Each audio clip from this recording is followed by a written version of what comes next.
अगस्त 1965 रात के 2 बज रहे थे। कश्मीर की बर्फीली वादियों में एक अजीब हलचल थी। सैकड़ों परछाइयां सिविलियन कपड़ों में पहाड़ों से उतर रही थीं। उनके हाथों में हथियार थे, उनके बैग में नक्शे थे, उनके दिलों में एक मिशन था। यह मिशन था कश्मीर को भारत से छीनना, हमेशा के लिए। और इस मिशन को नाम दिया गया था ऑपरेशन जिब्राल्टर। लेकिन दोस्तों, इस मिशन में एक ऐसी गलती हुई जो पाकिस्तान आज तक माफ नहीं कर सका। एक ऐसी गलती जिसने पाकिस्तान के सबसे बड़े सपने को उसी के हाथों तबाह कर दिया। और वो गलती किसने की? भारत ने नहीं, वो गलती की खुद पाकिस्तान ने। आज हम वो पूरी कहानी बताएंगे जो पाकिस्तान की सरकार 60 साल से छुपा रही है। ये एक जासूसी थ्रिलर है, ये एक युद्ध की कहानी है, लेकिन सबसे बड़ी बात ये सच है। तो बने रहिए, क्योंकि अगले 20 मिनट आप भूल नहीं पाएंगे। लेकिन दोस्तों, इस कहानी को समझने के लिए हमें थोड़ा पीछे जाना होगा, बहुत पीछे, 1947 तक, जब भारत और पाकिस्तान 2 अलग देश बने। तब से ही कश्मीर एक खुला घाव था। कश्मीर के महाराजा हरि सिंह ने अक्टूबर 1947 में भारत के साथ विलय पत्र पर दस्तखत किए। यह कानूनी था, यह वैध था, यह अंतिम था। लेकिन पाकिस्तान ने इसे कभी नहीं माना। पाकिस्तान के पहले प्रधानमंत्री लियाकत अली खान से लेकर हर पाकिस्तानी नेता का एक ही सपना था, कश्मीर, कश्मीर और सिर्फ कश्मीर। 1947 में पाकिस्तान ने कबायली लड़ाके भेजे, वो नाकाम हुए। 1948 में पाकिस्तानी सेना सीधे लड़ी, वो भी नाकाम हुई। यूएन के दखल के बाद युद्ध विराम हुआ, लेकिन पाकिस्तान का सपना नहीं मरा, वो सपना बस सो गया था, अगले अवसर का इंतजार करते हुए। और वो अवसर आया 1965 में। 1958 में पाकिस्तान में एक नया तानाशाह आया, जनरल अयूब खान। यह आदमी सैनिक था, महत्वाकांक्षी था और कश्मीर के बारे में जुनूनी था। अयूब खान का मानना था कि कश्मीर की जनता भारतीय शासन से नाखुश है। उनका मानना था कि अगर पाकिस्तान कश्मीर में बस थोड़ी सी चिंगारी लगा दे तो वहां आपसे आप विद्रोह भड़क उठेगा और उस विद्रोह की आड़ में पाकिस्तानी सेना कश्मीर को आजाद करा लेगी। यह सोच खतरनाक थी, यह सोच गलत थी, लेकिन अयूब खान को इसका एहसास तब हुआ जब बहुत देर हो चुकी थी। आइए समझते हैं ऑपरेशन जिब्राल्टर की असली रचना। 1964 का साल था। पाकिस्तान की फौजी खुफिया एजेंसी ISI के दफ्तरों में एक गुप्त योजना तैयार हो रही थी। इस योजना का नाम रखा गया ऑपरेशन जिब्राल्टर। जिब्राल्टर वो ऐतिहासिक स्थान जहां से मुस्लिम योद्धा तारिक बिन जियाद ने 711 ईस्वी में स्पेन पर चढ़ाई की थी। पाकिस्तान खुद को उसी ऐतिहासिक जीत की परंपरा में देख रहा था। यह नाम इस ऑपरेशन की पूरी मानसिकता बताता है। अब सुनिए, इस ऑपरेशन की असली योजना क्या थी। पाकिस्तान 5 से 7 हजार लड़ाके कश्मीर में घुसपैठ कराएगा। यह लड़ाके सिविलियन कपड़ों में होंगे। यह लड़ाके पाकिस्तानी सेना के नियमित सैनिक होंगे, लेकिन दिखेंगे कश्मीरी मुजाहिद जैसे। यह लड़ाके कश्मीर में घुसकर पुलों को उड़ाएंगे, सरकारी दफ्तरों पर हमला करेंगे, सेना की चौकियों को निशाना बनाएंगे और सबसे बड़ा मकसद कश्मीरी जनता को यह विश्वास दिलाना कि आजादी की जंग शुरू हो गई है। पाकिस्तानी जनरलों का मानना था कश्मीरी भारत से नफरत करते हैं। वो मानते थे जैसे ही लड़ाके पहुंचेंगे कश्मीरी जनता उनका स्वागत करेगी। वो मानते थे कश्मीरी खुद हाथ में हथियार उठाएंगे। क्या आप सोच सकते हैं ये कितनी बड़ी गलतफहमी थी? लेकिन इस गलतफहमी ने पाकिस्तान की पूरी फौज को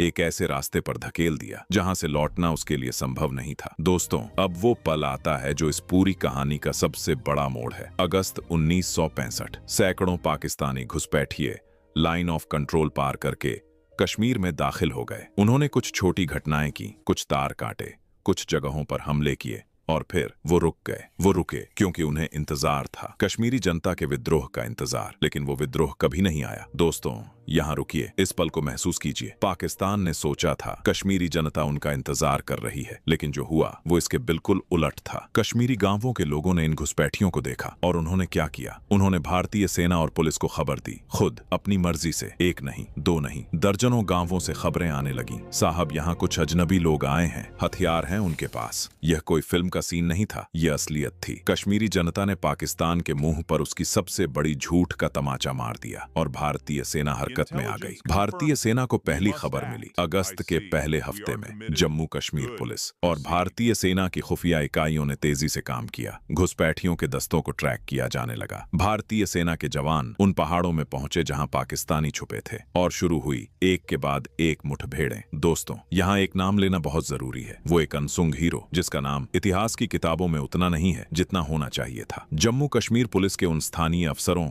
और जवानों का नाम जिन्होंने पहली सूचना दी, जिन्होंने पहले घुसपैठियों की पहचान की, जिन्होंने अपनी जान खतरे में डालकर भारतीय सेना को सटीक जानकारी दी। यह लोग ऑपरेशन जिब्राल्टर को नाकाम करने वाले पहले हीरो थे। लेकिन क्या उन्हें वो सम्मान मिला जिसके वो हकदार थे? यह सवाल आप खुद से पूछिए। अब पाकिस्तान की परेशानी बढ़ने लगी। ऑपरेशन जिब्राल्टर पूरी तरह बेनकाब हो रहा था। घुसपैठिए, जिन्हें कश्मीरी मुजाहिद कहा जा रहा था, उनके पास पाकिस्तानी सेना के कागजात मिल रहे थे, उनके पास पाकिस्तानी करेंसी थी, उनके हथियार पाकिस्तानी सेना के हथियार थे। यह छुपाना अब मुश्किल था। अंतर्राष्ट्रीय मीडिया में खबरें आने लगीं। भारत ने संयुक्त राष्ट्र में सबूत पेश किए और पाकिस्तान बस यही कहता रहा, हमें नहीं पता, यह स्वतंत्र कश्मीरी है। लेकिन दोस्तों, झूठ कितना भी बड़ा हो एक दिन उखड़ता जरूर है, और पाकिस्तान का यह झूठ बहुत जल्दी उखड़ गया।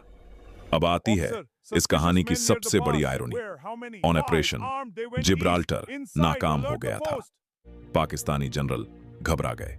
अयूब खान के सामने एक ही रास्ता था, या तो पीछे हटो या फिर दांव दोगुना करो। और अयूब खान ने दांव दोगुना किया। उन्होंने एक और ऑपरेशन का आदेश दिया, ऑपरेशन ग्रैंड स्लैम। 1 सितंबर 1965 पाकिस्तानी सेना ने अखनूर पर हमला किया। अखनूर जम्मू को बाकी कश्मीर से जोड़ने वाली एकमात्र सड़क का प्रवेश द्वार। अगर अखनूर गिर जाता तो कश्मीर में भारतीय सेना कट जाती। यह हमला तोपखाने के साथ था, टैंकों के साथ था।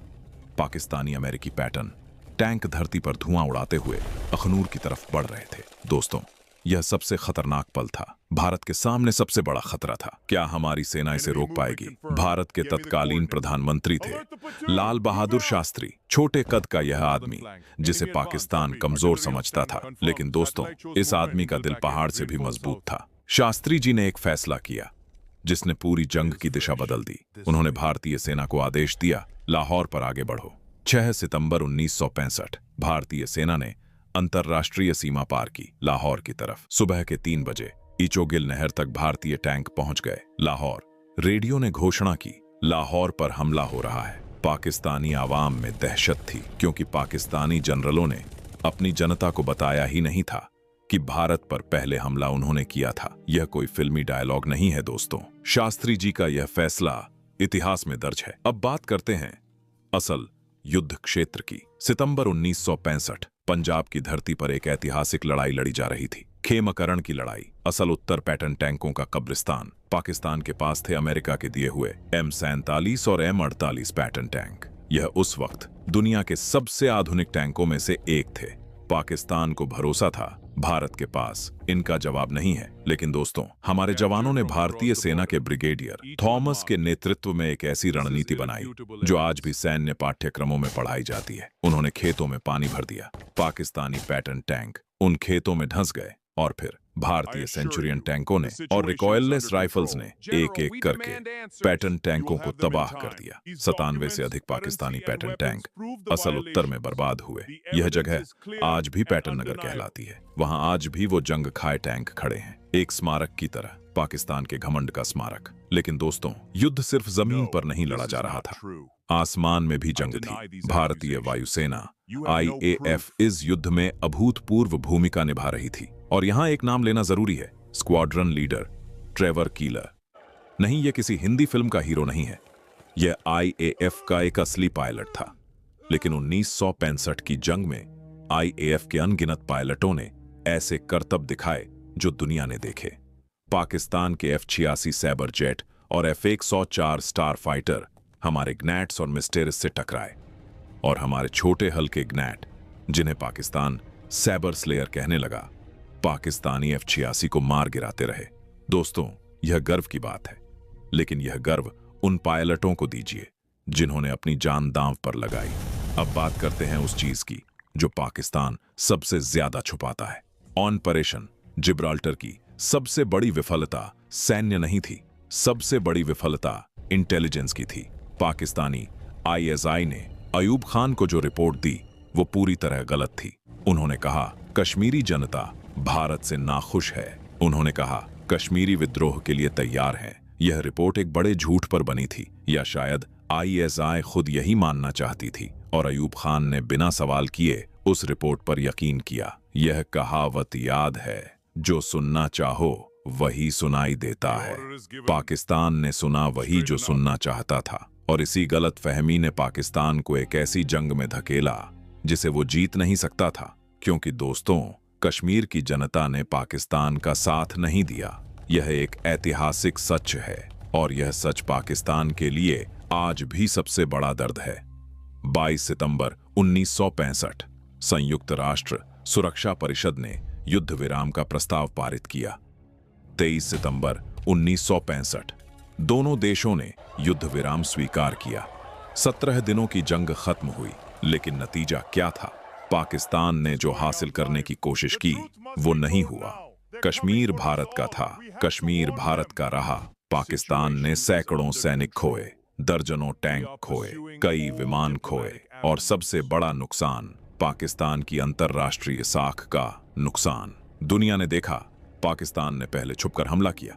दुनिया ने देखा पाकिस्तान झूठ बोला। दुनिया ने देखा पाकिस्तान हारा। जनवरी 1966 ताशकंद समझौता हुआ। सोवियत संघ की मध्यस्थता में भारत और पाकिस्तान के नेता ताशकंद पहुंचे। लाल बहादुर शास्त्री और अयूब खान आमने सामने बैठे। 10 जनवरी 1966 को ताशकंद घोषणा पत्र पर दस्तखत हुए। दोनों देश 5 अगस्त 1965 से पहले की स्थिति में वापस जाने पर राजी हुए। लेकिन दोस्तों, उस रात एक ऐसी घटना हुई जिसने पूरे देश को हिला दिया। 11 जनवरी 1966 की रात लाल बहादुर शास्त्री ताशकंद में दिल का दौरा पड़ने से चल बसे। वो नेता जिसने पाकिस्तान को जवाब दिया था, वो नेता जिसने जय जवान जय किसान का नारा दिया था, वो नेता जो अगले दिन स्वदेश लौटने वाले थे, वो हमेशा के लिए चले गए। दोस्तों, इस मोड़ पर सिर्फ यही कहा जा सकता है, कुछ कर्ज इतिहास कभी नहीं चुकाता। शास्त्री जी का कर्ज इस देश पर हमेशा रहेगा। अब बात करते हैं उस सवाल की जो इस पूरी कहानी के केंद्र में है। क्या पाकिस्तान ने ऑपरेशन जिब्राल्टर की विफलता से कोई सबक सीखा? आप सोचिए, 1999 में पाकिस्तान ने फिर वही किया। कारगिल में नियमित पाकिस्तानी सैनिकों को मुजाहिदीन बताकर भेजा। वही पुरानी चाल, वही पुरानी गलतफहमी, वही नतीजा, शर्मनाक हार। दोस्तों, जो इतिहास से नहीं सीखते वो इतिहास दोहराने के लिए अभिशप्त होते हैं, ये जॉर्ज सांतायाना ने कहा था। लेकिन यह पाकिस्तान पर बिल्कुल सटीक बैठता है। और अब भारत के बदले की बात। दोस्तों, भारत ने 1965 की जंग में जो खोया वो था कीमती जानें, हमारे जवानों का खून। उसका कोई बदला नहीं होता, लेकिन भारत ने धीरे धीरे अपनी ताकत बनाई। 1971 में पाकिस्तान को 2 टुकड़ों में तोड़ा। 1999 में कारगिल में फिर से पराजित किया। 2016 में सर्जिकल स्ट्राइक, 2019 में बालाकोट एयर स्ट्राइक। भारत ने हर बार जवाब दिया, देरी से, लेकिन दिया, क्योंकि भारत की नीति यही रही है, हम माफ कर सकते हैं, भूलते नहीं। और अब ऑन ऑपरेशन जिब्राल्टर की वो बात जो पाकिस्तान आज भी नहीं मानता। पाकिस्तान की सरकारी किताबें इस ऑन ऑपरेशन को वीरता की कहानी बताती हैं। पाकिस्तानी बच्चों को पढ़ाया जाता है कि 1965 की जंग में पाकिस्तान जीता। यह पढ़ाया जाता है सच में। लेकिन दोस्तों, जो देश अपनी हार को अपनी जीत बताकर पढ़ाए, उस देश का भविष्य क्या होगा? वो देश गलतियां दोहराता रहेगा। वो देश झूठ के बुलबुले में जीता रहेगा और एक दिन वो बुलबुला फूटेगा। 1971 में वो बुलबुला फूटा। 93,000 पाकिस्तानी सैनिकों ने ढाका में भारत के सामने आत्मसमर्पण किया। वो दिन पाकिस्तान के इतिहास का सबसे काला दिन था और उस काले दिन की नींव 1965 में रखी गई थी, ऑपरेशन जिब्राल्टर की उसी गलतफहमी में। दोस्तों, इस कहानी से 3 सबक हैं। पहला सबक, झूठ पर बनी रणनीति हमेशा नाकाम होती है। पाकिस्तान ने माना कश्मीरी जनता उनके साथ है, कश्मीरी जनता ने साबित किया वो भारत के साथ है। दूसरा सबक, अहंकार सबसे बड़ा दुश्मन होता है। पाकिस्तान को लगा भारत जवाब नहीं देगा, भारत ने लाहौर तक सेना भेज दी। तीसरा सबक, जनता की ताकत किसी भी फौज से बड़ी होती है। कश्मीरी गांव वालों ने बिना किसी हथियार के ऑपरेशन जिब्राल्टर नाकाम कर दिया। यह तीनों सबक आज भी उतने ही सच हैं जितने 1965 में थे। दोस्तों, ऑपरेशन जिब्राल्टर सिर्फ एक सैन्य ऑपरेशन नहीं था, यह पाकिस्तान की उस मानसिकता का प्रतीक था जो आज तक नहीं बदली। वो मानसिकता जो कश्मीर को हथियाने के सपने देखती है, वो मानसिकता जो झूठ और छल को कूटनीति समझती है, वो मानसिकता जो अपनी जनता को सच बताने से डरती है। और यही वजह है कि पाकिस्तान ऑपरेशन जिब्राल्टर को आज भी छुपाता है, क्योंकि अगर पाकिस्तान की जनता को सच पता चले तो वो सवाल पूछेगी, और सवाल तानाशाहों को सबसे ज्यादा डराते हैं। हमारे जवानों को याद करिए जिन्होंने 1965 में अपनी जान दी। उन कश्मीरियों को याद करिए जिन्होंने पाकिस्तान की साजिश को खुद बेनकाब किया। लाल बहादुर शास्त्री को याद करिए जिन्होंने अपनी अंतिम सांस तक इस देश की सेवा की। यह कहानी सिर्फ 1965 की नहीं है, यह कहानी इस देश की आत्मा की है। एक ऐसा देश जो बार बार परखा गया, बार बार आजमाया गया और हर बार खरा उतरा। दोस्तों, एक सवाल आपसे। ताशकंद में शास्त्री जी की मृत्यु के बारे में आज भी कई सवाल अनुत्तरित हैं। क्या आप चाहते हैं कि हम उस कहानी पर एक अलग वीडियो बनाएं? नीचे कमेंट में लिखिए शास्त्री जी का सच। और अगर इस वीडियो ने आपको कुछ नया सिखाया तो लाइक जरूर करिए। यह चैनल उन अनकही कहानियों के लिए है जो इतिहास की किताबों में दब गई हैं। सब्सक्राइब करिए, बेल आइकन दबाइए ताकि हर नई कहानी सबसे पहले आप तक पहुंचे। क्योंकि इतिहास जानना सिर्फ क्यूरियोसिटी नहीं है, इतिहास जानना अपनी रक्षा करना है। जय हिंद, जय जवान, जय किसान।